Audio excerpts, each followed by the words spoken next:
So, good morning, everybody. I'm Suraj, Prince Adekunle from Nigeria, from University of Lagos. And what I want to talk about this morning is just about utilizing mass suppression, the advent of authoritarian democracy and mass surveillance in Nigeria. Nigeria come from a military rule for a long time, and as a result, even when we have democracy, those that became president after that were people who have ruled the country in autocratic setting. So the democracy we are practicing, you hardly see the distinction between authoritarian rule and democratic setting. And so that's where this comes from. And from the military setting, they don't like dissent phrases. They don't like opposition.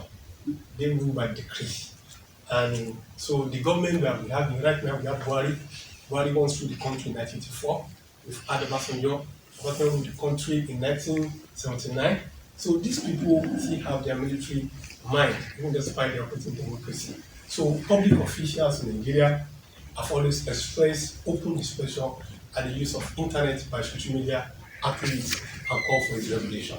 Even when I was calling right now, the government is talking about regulating social media because they feel that the people are becoming so powerful and they are challenging government to so many issues. So the beginning of mass surveillance in Nigeria. So in 2013, that's when we have democracy now, 1999 from 2013, that the Office of National Security Advisor has $60 million slated for surveillance in its proposed 2014 budget. This is a country that has a lot of people who are in poverty line and spending this a lot of money on surveillance. Now, the whistleblowers are lot of government surveillance. Mount School of Global Affairs and University of Toronto alerted the world that Nigeria, Egypt, and Kenya were deploying internet surveillance and censorship technology developed by an American company called Blue Coat, which specializes in online surveillance. Now, this Blue Coat technology will allow the government to invade the privacy of journalists, netizens, and their sources. In fact, let me tell you, Obasanjo in his farm, there the one-time president of the country says dogs and journalists are not allowed in his compound.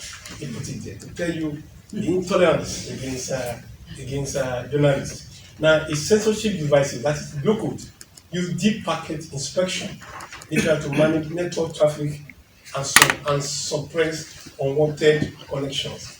Now, if the DPI threatens the principle of net neutrality and the privacy of users, it means single user identified, that is, in a network. If I'm using this kind of technology, I can identify a particular person that I want to identify. I can activate you out. And then I can verify you. And then this kind of technology flout the rule of law in a democratic setting and violate human rights, often expose them to arbitrary imprisonment, violence, or even torture. So this technology allows government to narrow down on the political enemies and the people, the journalists, they don't want that are critical of their government. And as a result, they can easily arrest them, violence, and torture them. Now, in Nigerian online newspaper, Premium Times, in 2013, broke the news of 40 million internet surveillance contract to an Israeli-based company, every system, by the Nigerian government to monitor internet communications of citizens. Now, when you see it, and let me just tell you what it is. In this, will play. I will play within 2 minutes. Wow. I doesn't play. I doesn't play. I don't know. Okay. No, I'll come back. I didn't test. No, I'll come back to it. Now, digitalizing mass suppression. The Citizen Lab identifying Nigeria. These are at different times. Nigeria was denying that they don't have anything internet surveillance, but there are evidences that are showing that these surveillance are in place. So the Citizen Lab is another monitoring group. They identified Nigeria as one of the countries that are currently using their software to monitor their citizens. Now, when you see this is surveillance industry index, this is hacking team, like I mentioned, and when you look at this, this is Nigeria. These are the countries that are doing this surveillance. This is Nigeria in that surveillance. So it is evident that the country is using internet surveillance to monitor dissident and monitor political rivals. Now, the advent of mass surveillance in Nigeria, Nigeria has also joined the company that has been established, organizations that have active financial command and control servers. And financial servers are designed the sole purpose of helping government with surveillance. This is also established by citizen law. Now, surveillance would continue surveillance monitoring tools because at this time, the government was denying they are not using internet surveillance. They were saying they are not monitoring it, but there are evidences.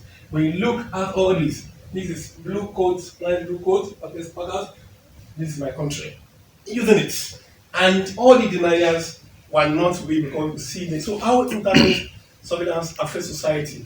It brings criminal activity, it diminishes citizenship, it does not make it be suspicious, and then it suppresses voices. Now, press freedom of journalists in Nigeria. Now, because of the surveillance, it's very easy for government to target a lot of people. So we have 109 journalists were attacked between 2010 and 2015, and several journalists, bloggers, and since 2015 when the surveillance started.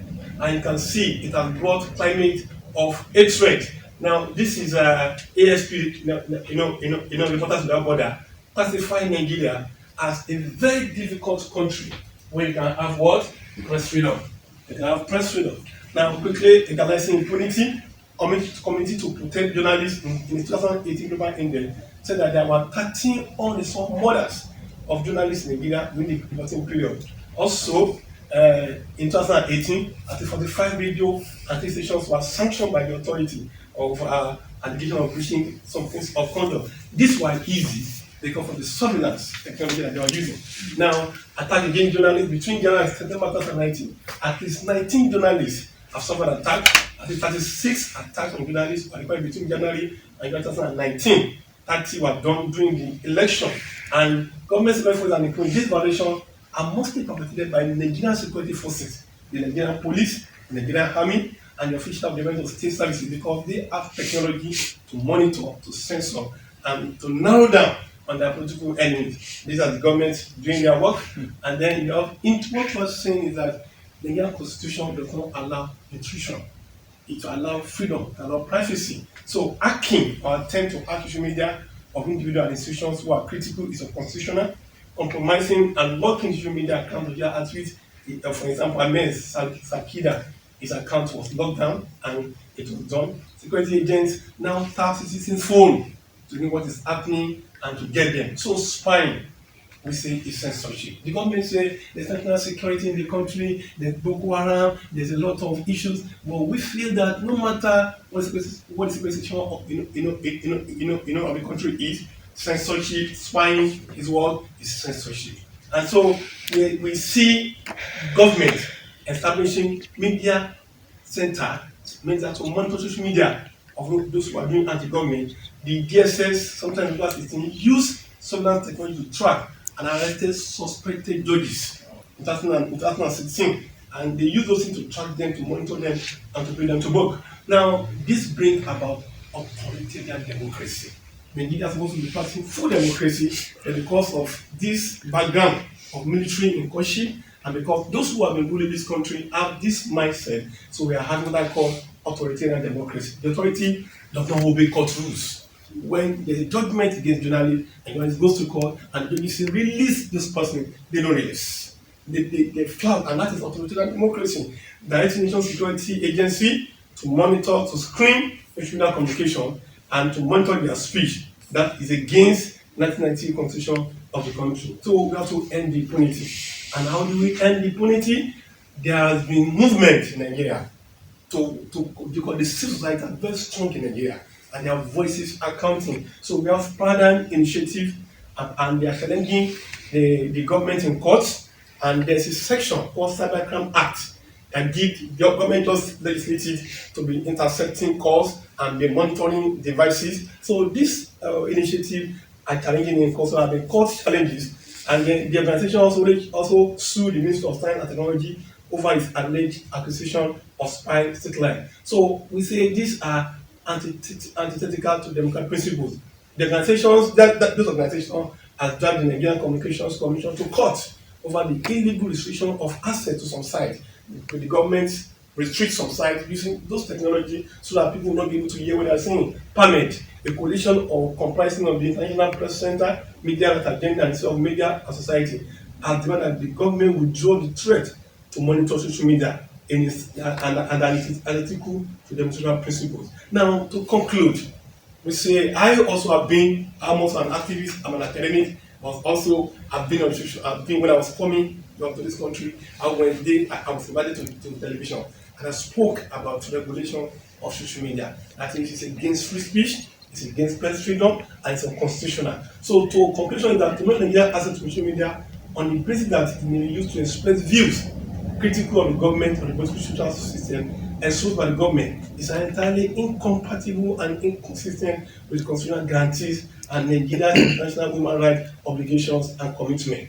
We are saying that stop online spying. Nigeria must stop it because press freedom is a safe press. And if Nigeria is a democratic institution, it's not practicing autocratic government, so the government must stop online spying. And I want to conclude by saying that we recognize the obligation to protect against hate speech, although that the excuses government is giving, their constitutional incitement to hostility, discrimination, or violence. This should not be used as a pretext to clamp down on legitimate exercise of the rights to freedom of expression that does not constitute incitement to discrimination, hostility, or violence. Thank you for listening.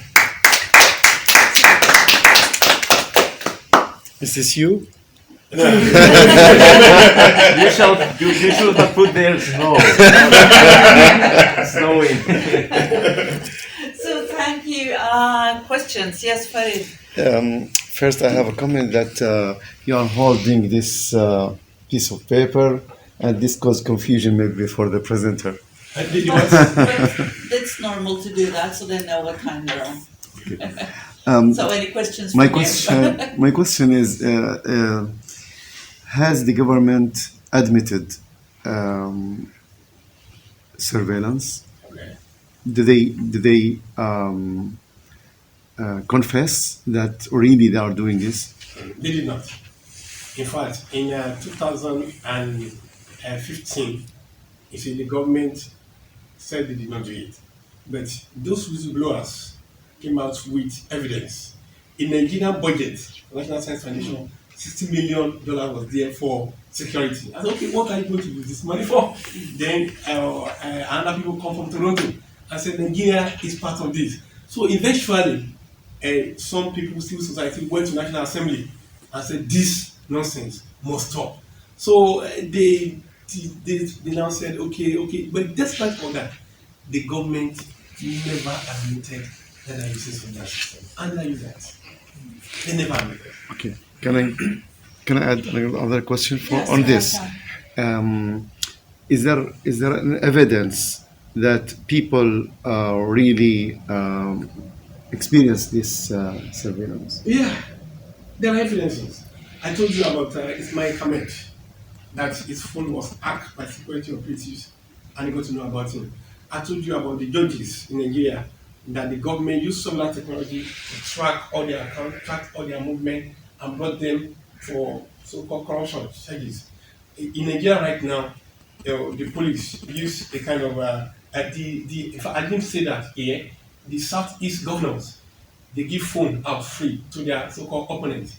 They're free, but you know that it's free. So in this phone, there's some technology to monitor their political enemies, dissidents, and you have seen a lot of killings. When you are critical of government so much, you want to receive an alert warning you. The second time, that likely that you're going to be killed. I have somebody who is in government with my friend who tells me that when he was going, Nigerian government, when you're official, you have to tell them your movement to security details that we are going. So he went outside where he told them that he was going, and there was an alert. You are going where you are not approved. You trespass. That's something that's technology. Okay. Yes, please. So, what have been the role of journalists in this case in Nigeria? Do they have some independent media that is trying to show a little more of this situation, or what is the? Yeah, that's a very nice question. I must confess that the Nigerian Union of Journalists, they have a union, but the union is not as strong. Those who are strong are the civil societies, the Padam Initiative, the NGOs, the civic movement. These are the people who have been at the vanguard of fighting government or going to court, but the NBD is more political. I'm sorry to use that word. they are not that enforcing. And the reason is clear because most media in Nigeria are owned by the government and owned by the politicians. Those who are private are friends and political friends of the government.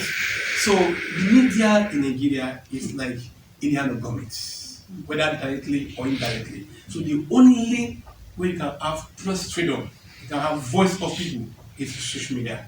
And those where the civil movements are, those are the activists are, and that is why the government is no longer convenient.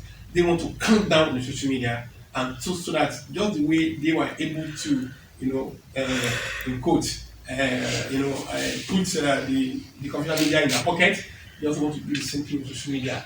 And so the fight has always been from civil movements, civic organizations, NGOs, who say no, we're not going to allow this.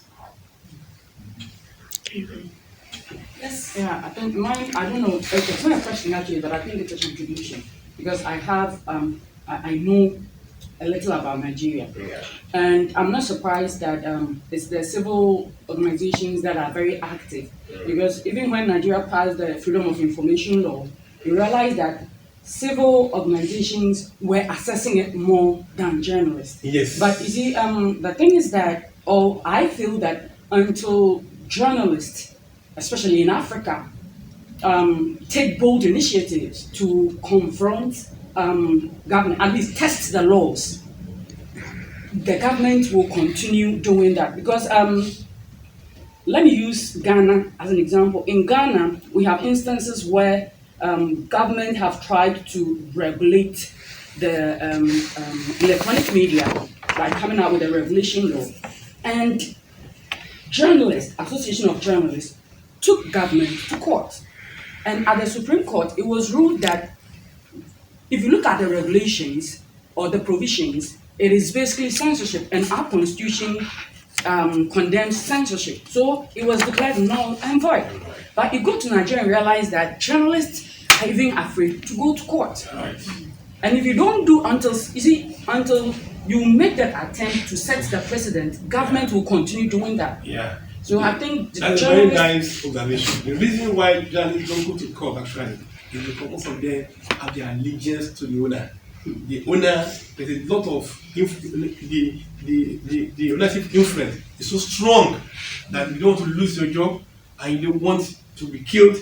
Do not, so they don't go to court. That is why the only hope for Nigeria is civil movements and NGOs because they are at it to go to court. The journalists, if I want to go to court, my employer will come and say, my friend, be very careful. Let go and say that what's the problem? And you will not go. That has been the problem. so follow up. Is it possible that the civil organizations will collaborate with, because it's like something needs to be done, whether we like it or that not. is it. And going out, one, it's putting you at risk. If you are not at risk, then you are going to lose your job. And definitely journalists have bills to pay. So is it possible that you can sort of link up with the civil society organizations Yeah. where they will be fronting for you? Is that possible? Yeah, that's what we've been doing. See, the academics is also very strong. See, the academics work with the civil movements like SERA, other initiatives to push all this agenda. And then journalists, we've been trying now to talk to them that this is about your profession. If you allow government to enroll this press freedom, you have gone for it. You should stand up. Actually, the Nigerian press have been violent during military government. They were strong, very strong. But just, I don't know what happened. Suddenly, maybe the politicians saw that they're very strong and started buying the media houses and then putting them under them. So we are doing that. They are claiming, I'm appearing on television, on radio every time. And I told them that I'm going to be picked. You want to pick me up? Goodbye. But I just have to speak. And so I'm collaborating with students, I'm talking with civil movement, and we are organizing seminars, and all these things are being done every day. Okay. Then I think we'll have to say thank you. It's so much more we want to ask all of you, but we can continue outside, have a coffee or something, or look at the snow. Yeah. It's snowing. It's snowing, yes. I love this advert to come up. Actually, it's talking about the commercials. Yeah. I don't know. I don't know why it doesn't work.